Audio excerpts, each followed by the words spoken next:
in continuation of first part of solution, आज मैं आपके सामने कुछ टॉपिक लेके आया हूं जो कॉम्पिटिटिव पॉइंट ऑफ व्यू से बहुत इम्पॉर्टेंट है। उसमें फर्स्ट वीडियो में हम लोगों ने देखा कि how we calculate the molarity, mole fraction. एक न्यूमेरिकल भी मैं सॉल्व किया हूं जिसमें यह है कि अगर परसेंटेज दिया हुआ है तो आप कैसे मोलैरिटी कैलकुलेट करेंगे। आज इसी मोलैरिटी एंड नॉर्मलिटी पर कुछ स्पेशल चीज मैं आपसे डिस्कस करूंगा। सबसे पहला क्वेश्चन है कि 1 molar solution is more concentrated than 1 molar solution. How can you prove it? 1 molar solution, 1m solution is more concentrated than 1 molar solution, that is 1 small m. इसको आप बहुत आसानी से समझ सकते हैं कि 1 मोलर सॉल्यूशन मतलब होता है कि 1 mole of solute in 1000 gram of water.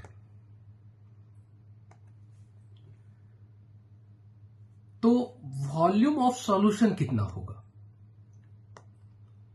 ये निश्चित रूप से that is more than 1 litre. क्यों?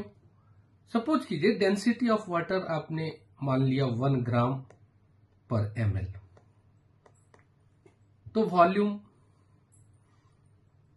ऑफ 1000 ग्राम जो है ये इक्वल टू हो गया 1000 लीटर का, 1000 ml का, दैट इज 1 लीटर का।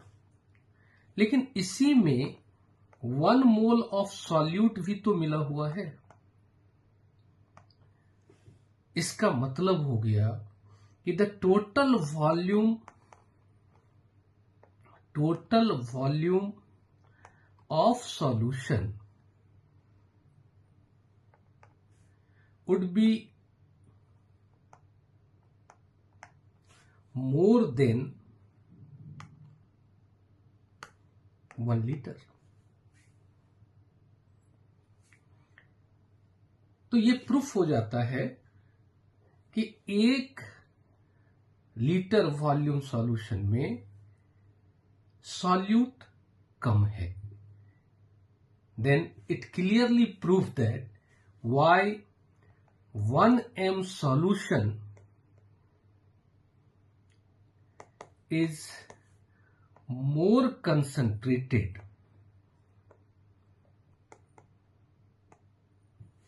than 1m solution. I feel it is very clear to everyone. The second thing what I want to discuss here, the relationship between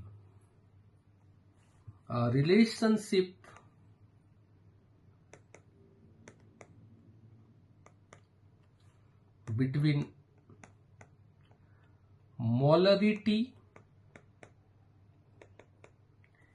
and molality। मतलब अगर आपको molarity दिया हुआ है तो मोलैलिटी कैसे कैलकुलेट करेंगे, और अगर मोलैलिटी दिया हुआ है तो आप मोलैरिटी कैसे कैलकुलेट करेंगे।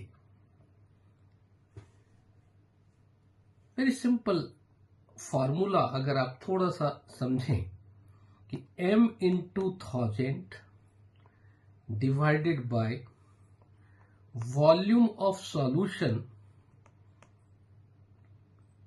माइनस मास ऑफ सॉल्यूट, और इसको और सिंप्लीफाई कर देंगे तो आप लिख सकते हैं कि m into 1000 divided by 1000 into density minus m into mb. Here very clearly the mb is molar mass of solute and d is density of solution.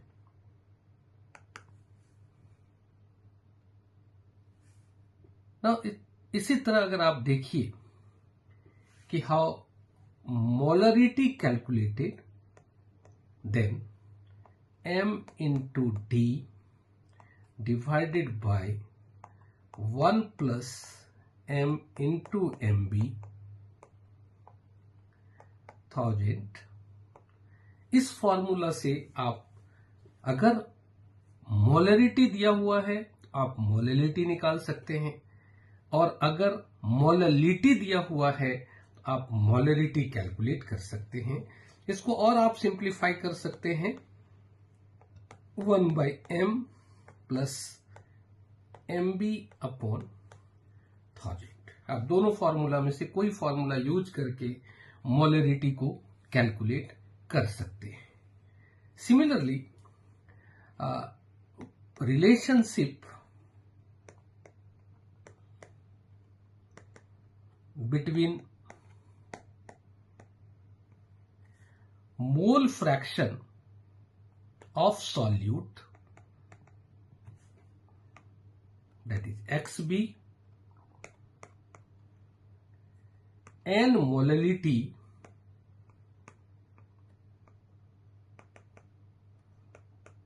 of solution में रिलेशन हम लोग देखेंगे, और ये भी बहुत हेल्प होगा आपको जो न्यूमेरिकल्स प्रॉब्लम हमारे क्वेश्चंस आते हैं कॉम्पिटिटिव पॉइंट ऑफ व्यू से, तो इस जगह हम यूज कर सकते हैं एक बहुत छोटा सा formula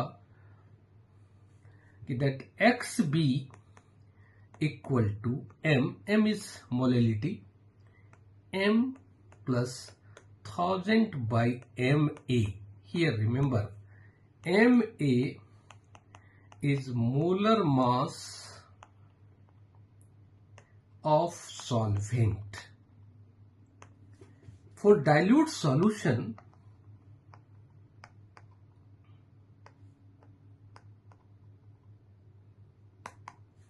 that molality is very less in comparison to 1000 by ma, which is neglected, and finally xb equal to m into ma upon 1000।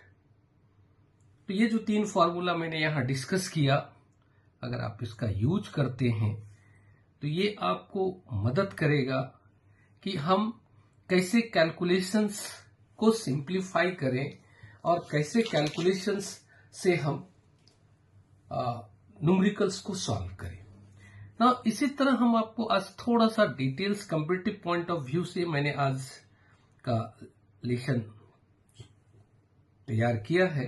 तो इन केस ऑफ नॉर्मलिटी, क्योंकि नॉर्मलिटी भी मैंने फर्स्ट वाले वीडियो में डाला था, तो आप अगर सिंपली समझें that normality equal to molarity into x. अब इस एक्स को अगर आप देखें तो ये x ही सबसे इंपॉर्टेंट है, क्योंकि ये x हमें हेल्प करता है इक्विवेलेंट मास निकालने के लिए। So x here x is basicity of acid, और that is the acidity of base. x is the total positive or negative valency in case of salt, x is number of electron lost or gain by one molecule. From this formula also we calculate directly normality if molarity is given. From this discussion,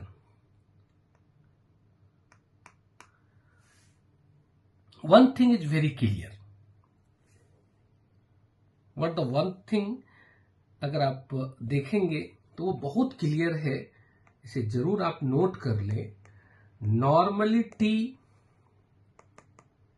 is either equal to or greater than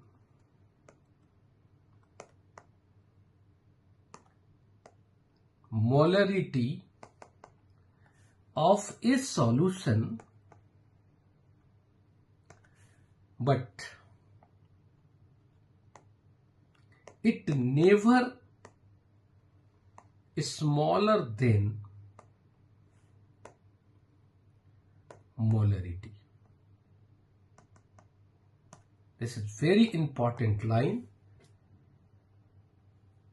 and you can easily find out all the different possibility. अगर simple आपको molarity calculate करने के लिए कहता है, आपको normality calculate करने के लिए कहता है, आपको मोलरिटी कैलकुलेट करने के लिए कहता है, आप कर सकते हैं. एक फार्मूला मैंने आपको दिया था कि अगर परसेंटेज दिया हुआ है तो आप बहुत सिंपल मेथड से मोलरिटी कैलकुलेट कर सकते हैं. आज हमने आपको डिस्कस किया कि दैट मोलरिटी अगर दिया हुआ है तो हम कैसे कैलकुलेट करेंगे मोलरिटी को. मोलरिटी अगर दिया हुआ है तो हम नॉर्मलिटी कैसे कैलकुलेट करेंगे. इस टॉपिक का थ्योरी में ही इंपॉर्टेंट नहीं है, इस टॉपिक का इंपॉर्टेंट प्रैक्टिकल में भी. एक छोटा सा क्वेश्चन हम आपसे शेयर कर रहे हैं और कैसे इजी वे में आप उसे सॉल्व कर सकते हैं वो देखिए आप कि what mass of the following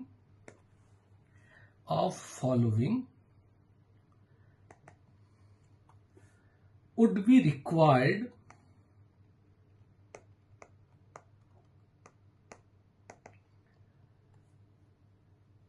to prepare 250 ml of देसी नॉर्मल सॉल्यूशन. बहुत सावधानी से देखिएगा कितना इजी मेथड से हम लोग न्यूमेरिकल को कितना कम समय में कर सकते हैं. हमने 5 एग्जाम्पल लिया है. Sodium hydroxide, then sodium carbonate, then HCl, then H2SO4, then NaCl and AgNO3.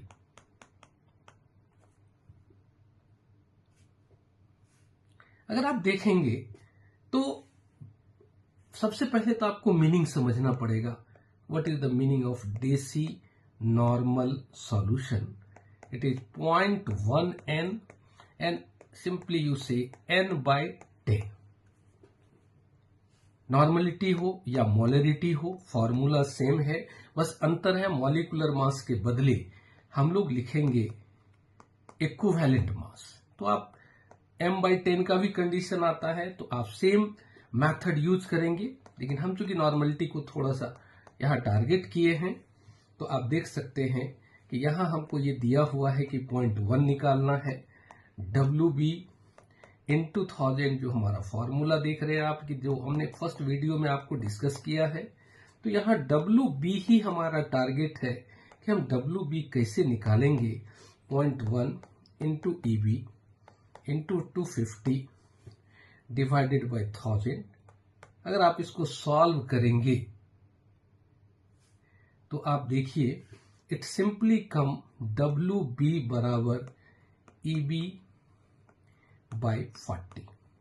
अब इसको हम यूज करेंगे अभी और आपके न्यूमेरिकल्स को तुरंत बना के हम दिखाएंगे कि पहला NaOH we write here 40 by 40 and it come 1.0 gram.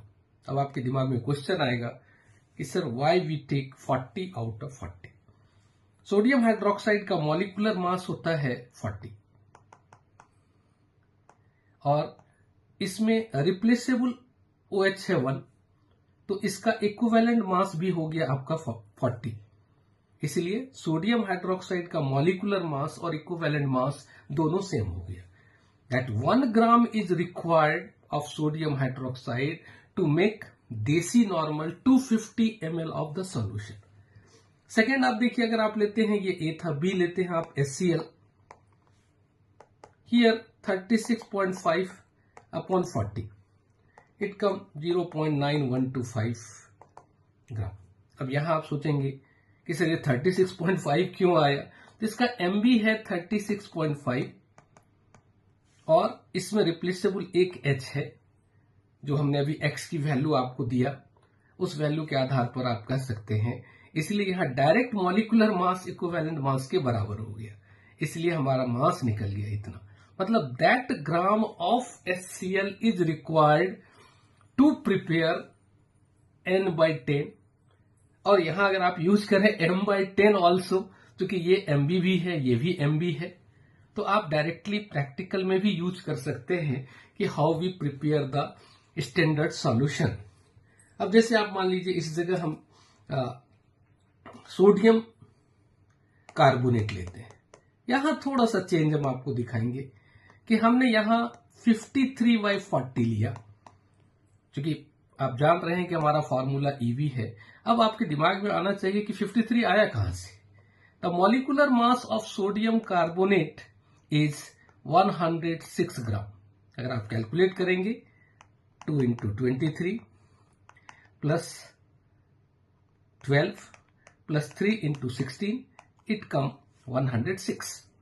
But इस जगह आप देखिए क्या सिचुएशन है, 2Na प्लस CO3 2 माइनस, यानी 2 चार्ज बन रहा है, इसलिए इसके मॉलिक्यूलर मास को अगर 2 से डिवाइड कर दीजिएगा तो that is the equivalent mass.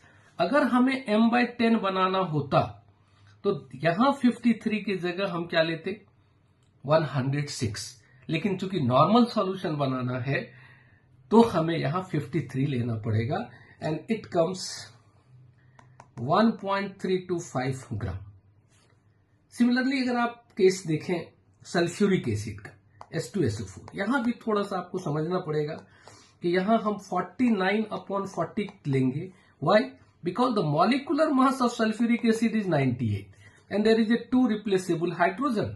So if you want N/10 then you take 49, but if you take M/10 then you need 98. And the last one अगर आप देखेंगे कि सोडियम क्लोराइड NaCl, यहां भी हम NaCl के केस में 58.5 डिवाइडेड बाय 40 लेंगे एंड इट कम 1.4625। उसका रीजन ये है कि सोडियम 23, 35.5 इट कम 58 और यहां दोनों पे +1 -1 चार्ज बन रहा है, तो मॉलिक्यूलर मास और इक्विवेलेंट मास में डिफरेंस नहीं है। इसलिए इसका M/10 बनाना हो या N/10 बनाना हो, this amount of sodium chloride is required for the N/10 और N/10 सॉल्यूशन। तो आप देखिए कि ये कैसे आपको हेल्प करता है। सेकेंड थिंग, एक चीज और मैं आपसे डिस्कस करूंगा कि वो है strength of A solution. Strength बराबर होता है in case of molarity into molar mass और इन केस ऑफ नॉर्मलिटी भी सेम फॉर्मूला हम लोग लिखेंगे, बट डिफरेंस खाली डालेंगे नॉर्मलिटी इनटू इक्विवेलेंट मास। अब जैसे सपोज कीजिए क्वेश्चन, आपको साधारण सा क्वेश्चन कराते हैं कि हमें बताना है कि इसका स्ट्रेंथ क्या होगा और इसी जगह N/20 KHCO3 का स्ट्रेंथ क्या होगा। अब देखिए, अभी तुरंत हम सबसे पहले तो हम MB कैलकुलेट करेंगे, जो ये 286 आएगा, क्योंकि वाटर आयंस के फॉर्मेशन में कोई रोल अदा नहीं करता है, तो ये 2 प्लस है, तो 286 डिवाइडेड बाई 2 इट्स कम 143। अगर इस जगह हमें M दिया होता, यहां N की जगह मोलरिटी दिया होता, तो हमारा आंसर होता 286 मल्टीप्लाइड बाय 1/10। लेकिन यहां N/10 दिया हुआ है, तो इसका आंसर होगा 1/10 multiplied by 143 and it come 40.3 gram, and that is the gram per litre, that is the strength of N/10 sodium carbonate decahydrate. But अगर इस जगह आप इसका मॉलिक्यूलर मास निकालेंगे तो ये 100 ग्राम आएगा। अब देखिए कितना क्लोज रिलेशन है मोलरिटी एंड नॉर्मलिटी। इसलिए दैट सिलेबस को अगर देखेंगे तो नॉर्मलिटी मेंशन नहीं है, but comparative point of view से आप देखेंगे तो आपको बड़ा आसानी से कह सकते हैं कि हम कैसे कंपेयर करेंगे। स्ट्रेंथ यहां निकालेंगे तो ये 1/20 मल्टीप्लाई 100, ये 5 ग्राम पर लीटर हो जाएगा। मतलब that is the strength of N/20 KHSO4 M/20। But यहां थोड़ा सा डिफरेंस याद रखिएगा कि नॉर्मलिटी के केस में हम यूज करते हैं इक्विवेलेंट मास, मोलरिटी के केस में यूज करते हैं molar mass. So if the molarity is given, we find the strength of the solution, कि how much solute dissolve in 1 liter of the solution, we calculate very easily। इसी कड़ी में एक और न्यूमेरिकल हम चाह रहे हैं कि आप लोग से शेयर करें, वो है कि calculate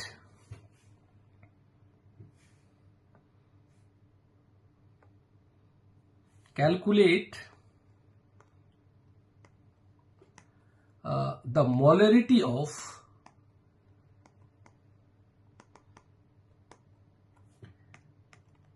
(30 gram of cobalt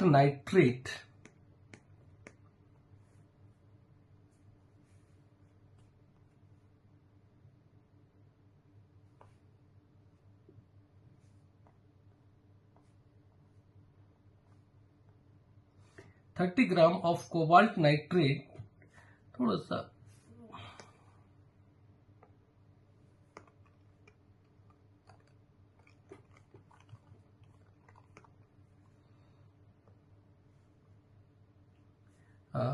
calculate molarity of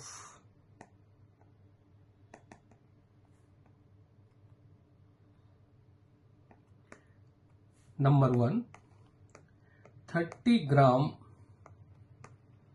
cobalt nitrate hexahydrate in 4.3 liter of solution, and second question 30 ml of 0.5 m sulfuric acid diluted to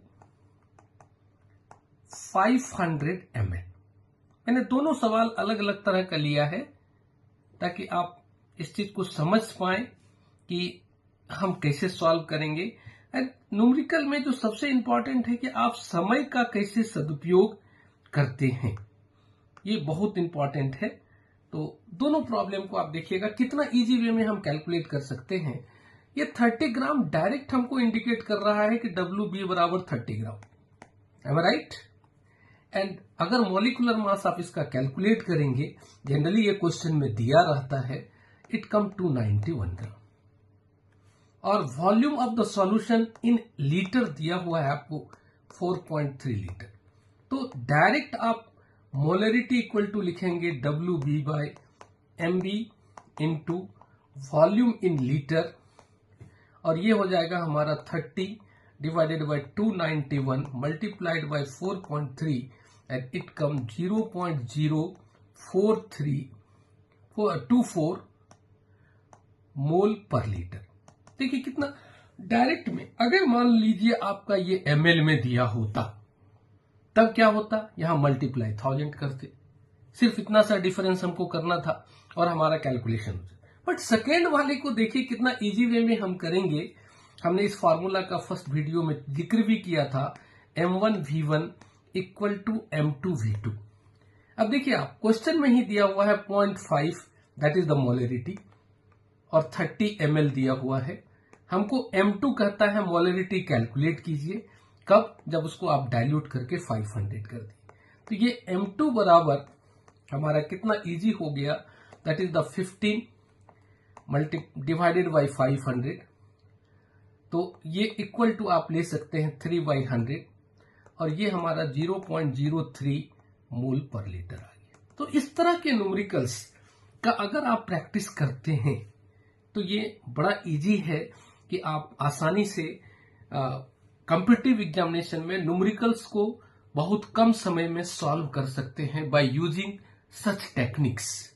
एक और प्रॉब्लम हम आपसे शेयर करेंगे, आज के लिए लास्ट प्रॉब्लम होगा कि कितना बड़ा सा प्रॉब्लम है, ये एनसीईआरटी में दिया हुआ है कि calculate the mass of urea. I feel आप लोगों को फॉर्मूला बनता होगा NH2CO NH2 urea required in making 2.5 kg of 0.25 molar aqueous solution. थोड़ा सा देखिए, अगर आप प्रॉब्लम को पढ़ना सीख जाएंगे तो उसको बनाना इजी हो जाता है। यहां देखिए क्या क्या इंडिकेशन है। मास ऑफ सॉल्यूशन हमको दिया हुआ है, मास ऑफ सॉल्यूशन 2500 ग्राम। अब मास ऑफ सॉल्यूट निकालना है तो अभी आप पहले भी लेसन में देखे हैं, दैट इज द WB। ये हमारा हो जाएगा दैट्स मोलल, देखिए 0.25 मोलल है ना ये, और इनटू हम कर देंगे इसके मॉलिक्यूलर मास 60। ये 60 क्या है, मॉलिक्यूलर मास ऑफ यूरिया है, एंड इट कम्स 15 ग्राम। तो अब आपसे कोई भी पूछ सकता है कि आपका total solution, mass of solution क्या होगा। तो मास ऑफ सॉल्यूशन हमारा हो जाएगा, क्योंकि ये मोलर सॉल्यूशन है, तो 1000 प्लस 15 एंड इट कम 1015 ग्राम। कितना आसान हो गया कि 1015 gram of solution contain 15 gram of urea. तो 2500 ग्राम में कितना होगा, सो 15 divided by 1025 multiply 2500 and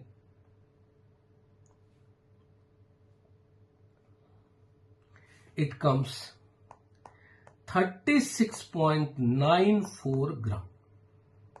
My dear students, if you solve numerical problem, because this chapter is purely 70-30 ratio is there, 70 is numerical, 30 is theory. So this today our target is how you solve many problem of the numericals.